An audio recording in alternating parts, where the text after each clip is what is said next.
Baik, Bapak Ibu, kembali kita akan membahas TO KPPG Seni Budaya bagian yang ketiga, di mana di bagian pertama dan bagian kedua sudah dibahas dari soal nomor 1, 15, kemudian 16 sampai 25. Nah, berikutnya kita akan membahas soal dari soal nomor 26 sampai 35, Bapak Ibu. Nah, baik, kita akan bahas dari soal nomor 26. Di situ ada Bu Rina, seorang guru seni budaya, sedang menyusun materi untuk diajarkan kepada para siswanya. Beberapa materi yang sedang ia susun sebagai berikut. Materi 1, membuat batik tulis dengan ragam hias yang terinspirasi dari lingkungan sekitar secara berkelompok. Materi 2, mempraktikkan tari remo Gagrag Surabaya secara berkelompok. Materi 3, melaksanakan kunjungan dan wawancara terhadap budayawan setempat serta membuat laporan kunjungan. Materi keempat, membuat video rekaman penampilan menyanyi dan bermusik secara berkelompok yang diunggah pada platform YouTube. Yang kelima, membuat pementasan drama musikal dengan kolaborasi antar kelas. Nah, apabila siswa Bu Rina memiliki gaya belajar visual kinestetik, maka materi yang paling tepat untuk diberikan adalah, nah, kita lihat untuk kinestetik ya Bapak Ibu. Yang pertama materi 1. Nah, materi 1 ini kalau Bapak Ibu lihat kinestetiknya adalah membuat batik tulis ya. Nah, ini juga jelas tepat. Kemudian mempraktikkan tari remo Gagrag Surabaya juga tepat secara berkelompok Bapak Ibu. Di mana ini merupakan aktivitas kinestetik. Yang ketiga, melaksanakan kunjungan. Nah, ini tidak cukup kinestetik Bapak Ibu, yaitu tidak melibatkan aktivitas kinestetik yang cukup atau melibatkan aktivitas fisik yang cukup. Kemudian yang keempat, membuat video juga kurang fokus pada pengalaman fisik langsung, sehingga yang cocok berikutnya adalah materi 5, yaitu pementasan drama musikal dengan kolaborasi antar kelas. Sehingga jawabannya adalah materi 1, materi 2, dan materi 5. Kita pilih yang C. Nah, yang C ini adalah materi yang melibatkan aktivitas praktis yang sesuai dengan gaya belajar visual kinestetik, di mana siswa belajar melalui tindakan dan pengalaman secara langsung, seperti membuat batik tulis yang 1, mempraktikkan tari untuk yang 2, dan pementasan drama musikal untuk yang ke-5. Jadi jawabannya yang C, Bapak Ibu. Nomor 27, tahapan pembelajaran yang inklusif. Roni merupakan salah satu siswa disabilitas yang bersekolah di SMP Harapan Bunda, salah satu sekolah menengah pertama yang inklusif di kota tempatnya tinggal. Roni mengikuti pelajaran di kelas yang sama dengan teman-teman normal lainnya. Agar Roni dapat mengikuti pembelajaran dengan baik, maka Bu Anissa selaku guru seni budaya harus merencanakan pembelajaran yang inklusif, sesuai dengan kebutuhan Roni namun tidak mengesampingkan teman-teman normal lainnya. Tahapan-tahapan yang dilalui Bu Anissa untuk menghasilkan lingkungan belajar yang inklusif adalah, nah, tahapannya apa saja Bapak Ibu? Yang pertama, tentulah kita mengidentifikasi kebutuhan siswa dulu, kemudian melaksanakan penilaian komprehensif. Nah, yang A ini tepat ya Bapak Ibu, di mana ini adalah langkah yang sesuai, menyusun rencana pembelajaran individual dengan melibatkan orang tua dan spesialis, melaksanakan pembelajaran diferensiasi, melaksanakan penilaian formatif, dan penyusunan rencana secara berkala. Kemudian mengevaluasi dan merefleksi. Jadi pilihan ini adalah mencakup semua langkah yang diperlukan untuk menciptakan lingkungan belajar yang inklusif. Nah, sementara yang B ini urutannya tidak lengkap, tidak tepat Bapak Ibu, karena penilaian komprehensif seharusnya mengikuti identifikasi secara keseluruhan. Kemudian yang C juga belum tepat Bapak Ibu, di mana memulai dengan penilaian komprehensif tentulah tidak logis, karena tanpa didahului oleh mengidentifikasi kebutuhan. Yang awal harus kita lakukan adalah mengidentifikasi kebutuhan dulu. Kemudian yang D, menambahkan penilaian sumatif yang di akhir. Tentulah ini tidak tepat Bapak Ibu untuk penilaian sumatif ini, mengingat ini tidak relevan dalam konteks pembelajaran inklusif ini sendiri. Kemudian yang E, mengidentifikasi kebutuhan oke, meskipun mencakup beberapa langkah penting tapi tidak menyebutkan penilaian komprehensifnya. Jadi yang paling tepat ini adalah yang A Bapak Ibu. Melaksanakan penilaian komprehensifnya apa? Apakah formatif gitu ya. Jadi harus secara jelas.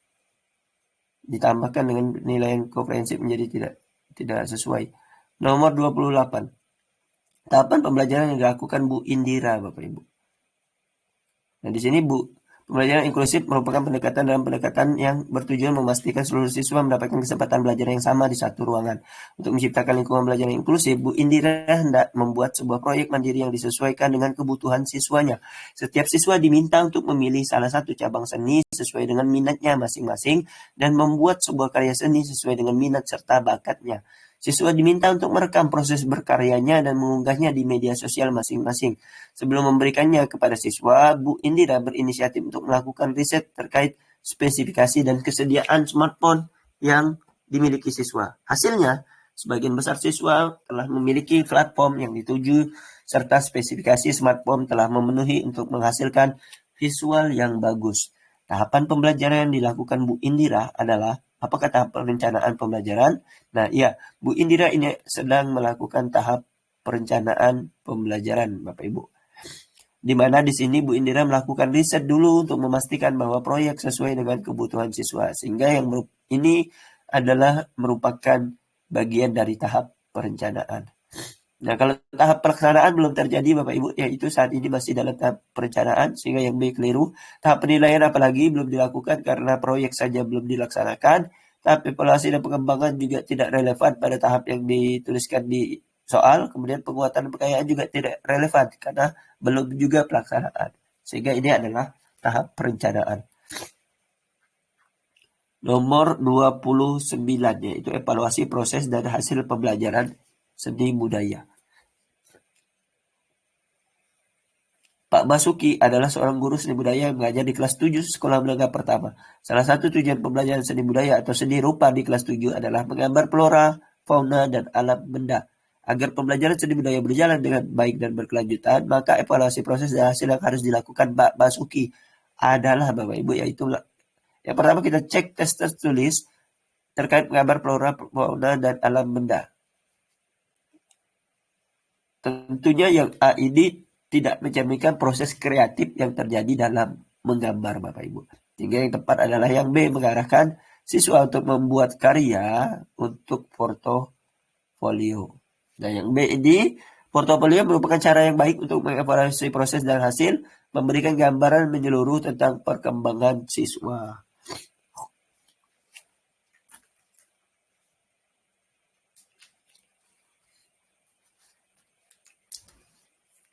Sementara yang C, tugas harian dan kuis tentulah tidak seefektif portofolio dalam menilai keterampilan secara praktis. Begitu juga yang D, mengarahkan siswa untuk melakukan presentasi terkait menggambar flora, fauna, dan alam benda. Presentasi dapat menilai pemahaman Bapak Ibu, tetapi tidak mencakup hasil karya secara menyeluruh. Begitu juga yang tes lisan. Jadi yang tes lisan juga tidak mencerminkan proses kreatif yang lebih luas. Sehingga jawaban yang tepat itu adalah yang B. Nomor 30 yaitu instrumen penilaian logo yang dikembangkan oleh Bu Arlandi. Rahmat dan kawan-kawan merupakan siswa di salah satu sekolah menengah kejuruan negeri ternama di kotanya. Mereka merupakan siswa jurusan teknik kimia industri yang kerap membuat berbagai produk dalam tugas proyeknya. Agar produk yang dihasilkan Rahmat dan kawan-kawan dapat laku di pasaran, maka produk harus dikemas secara menarik. Salah satu hal yang membedakan produk Rahmat dan kawan-kawan dengan produk lain di pasaran adalah logonya. Jurusan Teknik Kimia Industri berkolaborasi dengan mata pelajaran seni budaya agar produk yang dihasilkan lebih maksimal. Dan Bu Arlandi selaku guru seni budaya membimbing siswa untuk dapat membuat logo monogram yang memiliki kesan simpel dan elegan untuk produk kecantikan yang dibuat oleh Rahmat dan kawan-kawan. Logo monogram terdiri atas beberapa huruf yang digabungkan menjadi satu kesatuan. Produk beserta logo yang telah jadi kemudian dinilai oleh kedua belah pihak, baik jurusan maupun mata pelajaran seni budaya. Instrumen penilaian logo yang dikembangkan Bu Arlandi tentunya harus mencakup apa saja Bapak Ibu. Yang pertama, A. Keterbacaan, kejelasan, kesesuaian urutan, estetika, dan originalitas. Nah, ini yang paling penting dalam penilaian yang dimaksud Bapak Ibu. Di mana kriteria ini mencakup berbagai aspek penting dalam desain sebuah logo. Memastikan bahwa logo itu efektif, menarik, jelas, sesuai urutan, dan tentunya original. Sementara yang B, TPS ini tidak cukup luas untuk menggambarkan semua aspek penilaian Bapak Ibu. Sehingga yang B, C, dan D ini belum tepat. Karena untuk menggambarkan semua aspek penilaian dalam sebuah logo, urutannya tidak relevan dalam konteks penilaian logo ketika ada TPS juga tidak mendukung untuk penilaian tersebut. Keterampilan tersebut tidak termasuk dalam kriteria penilaian sebuah logo. Kemudian yang E, kreativitas dan originalitas ini sebenarnya penting tetapi tidak cukup lengkap tanpa aspek yang lainnya seperti kesesuaian urutan, estetika, original, kejelasan, dan keterbacaan. Jadi yang tepat adalah yang A, Bapak Ibu. Nomor 31, di mana soal ini adalah membahas tentang instrumen penilaian untuk pameran seni rupa. Nah, di sini kelas 12 MIPA 2 sedang mengadakan pameran seni rupa di gedung serbaguna di sekolah. Pameran ini akan digunakan sebagai penilaian ujian praktik atau OPRAK mata pelajaran seni budaya. Karya yang dipamerkan bersifat homogen, yakni hanya karya seni lukis di atas tote bag. Pameran dibuka untuk seluruh warga sekolah dan dilaksanakan 5 hari berturut-turut dalam 1 minggu. Siswa menghias ruangan dan menata karya sedemikian rupa agar menarik minat dan memudahkan pengunjung menikmati karya. Instrumen penilaian yang digunakan guru untuk menilai pameran siswa adalah, nah instrumen penilaiannya apa Bapak Ibu? Yang pertama, desain interior dan eksterior ruang pameran, karya yang ditampilkan, penyajian display karya, pelayanan terhadap pengunjung, jumlah pengunjung, kebersihan dan kerapian ruang pameran, kreativitas menarik pengunjung. Nah, yang A ini adalah yang paling tepat Bapak Ibu. Di mana yang A ini pilihan yang mencakup berbagai aspek yang relevan untuk menilai keseluruhan pameran, mulai dari desain hingga pelayanan dan pengalaman pengunjung. Sementara yang B, menyusun kepanitiaan, ini tentulah sebenarnya juga penting untuk susunan kepanitiaan pameran, boleh-boleh saja, tetapi tidak relevan sebagai instrumen penilaian yang paling utama, Bapak Ibu. Kemudian yang C. Yang C ini apa yang menjadi kekeliruannya, yaitu kelengkapan kebutuhan pameran. Tentulah tidak dijadikan kriteria penilaian yang utama. Kelengkapan kebutuhan pameran ini bukan menjadi penilaian utama, Bapak Ibu. Bentar, saya beri tanda dulu biar. Kemudian yang D, Bapak Ibu. Yang D, tata letak ruang pameran. Nah, kurang spesifik dibandingkan dengan penyajian karya. Jadi kalau cuma tata letak ruang pameran, nah lebih tepatnya kalau kita bahas tentang penyajian atau display karya. Jadi harus ada penyajian atau display karyanya. Begitu juga yang E, susunan kepanitiaan. Masih sama seperti yang B, tidak secara langsung berdampak pada penilaian hasil karya secara langsung. Jadi ini tidak perlu juga. Jadi yang tepat itu adalah yang A, Bapak Ibu. Secara lengkap memberikan penilaian yang dibutuhkan oleh guru. Kita lanjut nomor 32. Nah, di sini ada kelemahan poster digital, Bapak Ibu. Kita bisa lihat perhatikan desain poster di bawah ini, ada yang membuat gambar 1 secara manual, gambar 2 secara digital. Nah, kedua contoh gambar di atas merupakan desain poster yang dibuat dengan cara yang berbeda. Gambar 1 dibuat secara manual di atas media kertas, sedangkan gambar 2 dibuat secara digital menggunakan aplikasi Ibis Paint dan Corel Draw X7. Apabila diamati lebih detail, perbedaan penggunaan media berpengaruh terhadap perwujudan karya yang dihasilkan. Setiap media memiliki ciri khas, bahkan kelebihan dan kekurangan yang mungkin tidak dimiliki oleh media lain. Seperti contoh ya, poster manual seperti gambar 1 itu Bapak Ibu dibuat menggunakan beragam media seperti krayon dan spidol dengan teknik gradasi dan kerik, plakat. Gambar memiliki kesan yang lebih humanis, ditinjau dari goresan-goresan lengkung yang organik. Sebaliknya, gambar 2 memiliki kesan yang jauh lebih rapi dan presisi dibandingkan dengan gambar manual. Walaupun memiliki kesan yang apik, gambar digital juga memiliki beberapa kelemahan. Nah, kelemahan poster digital yang dibuat menggunakan aplikasi adalah, apa Bapak Ibu kelemahannya? Yang pertama, memiliki kesan kaku, hanya memperlihatkan tekstur semu dan memiliki peluang file korup. Maka jawaban yang tepat adalah yang A ini Bapak Ibu. Di mana yang A ini merupakan kelemahan yang mencakup aspek teknis dan estetika dari poster digital yang seringkali kurang memberikan kesan organik dibandingkan karya manual. Sementara yang B, poster digital tidak menunjukkan tekstur nyata Bapak Ibu. Sehingga yang B ini keliru, jadi bagian ini tentu tidak tepat. Yang C memiliki banyak varian format penyimpanan. Ini bukan kelemahan, justru merupakan suatu kelebihan. Kemudian yang D, tidak mampu memperlihatkan tekstur semi. Tentulah tidak tepat, seharusnya tekstur semu. Nah, tekstur semu ini juga tidak tepat Bapak Ibu ya. Karena tidak mampu memperlihatkan tekstur semu, ini justru mampu. Mereka cuma mampu memperlihatkan tekstur semu. Nah, yang E juga sama seperti yang B. Ini memiliki banyak varian format penyimpanan. Ini bukanlah sebuah kelemahan, tapi justru sebuah kelebihan. Kita lanjut soal nomor 33. kelebihan media digital dalam berkarya. Nah, perhatikan karya 2 dimensi di bawah ini, yaitu lukisan cat air, kemudian ada lukisan digital. Gambar 3 merupakan lukisan yang dibuat secara manual menggunakan media cat air. Yang sebelah kiri ya Bapak Ibu. Di atas kertas watercolor paper. Kemudian ciri khas efek sapuan cat air yakni funtur dan transparan terlihat jelas mewarnai media. Sementara gambar 4 merupakan lukisan yang dibuat secara digital menggunakan aplikasi. Apabila diamati secara seksama, gambar 4 memiliki efek sapuan kuas yang mirip dengan cat minyak. Ciri khas perpindahan interval warna cat minyak yang halus tercermin nyata pada karya. Baik media manual seperti cat air maupun digital, keduanya sama-sama memiliki keunikan, kelebihan, dan kekurangan. Nah, kelebihan dari penggunaan media digital dalam berkarya secara selain fleksibel dan efisien adalah, Bapak Ibu, yang pertama, lebih menghemat biaya produksi, lebih mudah dalam mengoreksi kesalahan. Nah, jadi yang lebih tepat adalah yang A.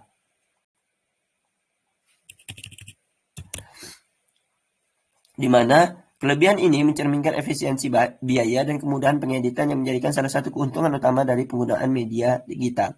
Sementara yang B dapat dikerjakan tanpa internet lebih mudah dalam mengoreksi kesalahan. Nah, ini tidak tepat Bapak Ibu karena dapat dikerjakan tanpa internet ini tidak relevan dengan kelebihan media digital. Kemudian yang C, tersedia lebih menghemat biaya produksi, tersedia dalam satu format penyimpanan saja. Justru ini bukan kelebihan harusnya. Dan tersimpan dalam satu format penyimpanan saja ini tentulah tidak benar. Karena media digital memiliki banyak format penyimpanan, Bapak Ibu. Kemudian dapat dikerjakan tanpa internet, mudah diduplikasi. Nah, ini juga tidak tepat, Bapak Ibu, yang D, di mana ini tidak mencerminkan kelebihan digital. Kemudian yang E, tersedia dalam satu format penyimpanan saja, ini kekurangan ya, bukan kelebihan. Justru dalam bentuk digital ini bisa disimpan dalam banyak format, Bapak Ibu. Jadi yang tepat adalah yang A. Kemudian nomor 34. Nomor 34 ini bahan literasi untuk menyusun konsep karya. Adinda mendapatkan tugas untuk menciptakan karya seni rupa mix media. Ia berencana untuk mengangkat cerita Panji sebagai inspirasi. Agar wujud serta makna karya yang akan dihasilkan Adinda sinkron, maka ia harus benar-benar memikirkan konsep karyanya. Salah satu cara untuk mendapatkan sebuah konsep karya yang menarik adalah melalui literasi. Bahan literasi yang membuat Adinda untuk menyusun konsep karyanya adalah literasi medium seni, cerita Panji. Serta, nah apa Bapak Ibu yang A? Bahan literasinya adalah seni rupa kontemporer, budaya rupa Nusantara. Di mana bahan literasi ini dapat memberikan wawasan yang luas bagi Adinda dalam menciptakan karya seni yang relevan dan menarik. Sementara yang B, seni rupa modern, ini kurang relevan dibandingkan dengan seni rupa kontemporer. Begitu juga dengan seni lukis kontemporer. Seni lukis kontemporer ini terlalu spesifik dan tidak mencakup aspek lain yang diperlukan, karena yang diperlukan adalah seni rupa, Bapak Ibu. Kemudian yang D, budaya rupa Nusantara dan seni pahat. Seni budaya rupa Nusantaranya penting, tetapi seni pahat tidak terlalu membantu dalam konteks ini, Bapak Ibu. Begitu juga yang E, sejarah seni rupa Timur, seni rupa kontemporer juga kurang relevan dibandingkan dengan konteks seni rupa Nusantara. Jadi yang tepat adalah yang A. Terakhir Bapak Ibu, soal nomor 35, cara mengajarkan elemen penyusun karya seni rupa. Nah, siswa kelas 11 ini sedang melaksanakan pembelajaran seni rupa di kelas terkait penciptaan karya seni. Dalam menciptakan karya seni, khususnya seni rupa, terdapat beberapa elemen penyusun karya yang perlu dipahami. Elemen tersebut yaitu titik, garis, bidang, dan bentuk, ruang, warna, tekstur, serta gelap, terang.